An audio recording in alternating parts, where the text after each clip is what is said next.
Welcome, today in front of me Huawei Mate 20 Lite, and I'll show you how to enable or disable Google Feed on this device.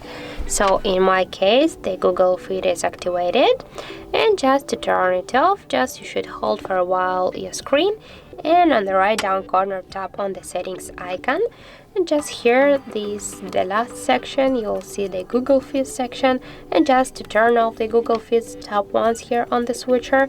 And as can you see now, when I'm swapping with my finger to the right side on the screen, I just can't open the Google Feed. And now if you wanna, for example, turn on them again, just go by the same way into the settings, and near the Google Feed tap once on the switcher, and as can you see, the Google Feed is activated again on our device. So that's how it looks. Thank you guys for watching, and if you find this video helpful, don't forget to leave a like, comment and to subscribe our channel.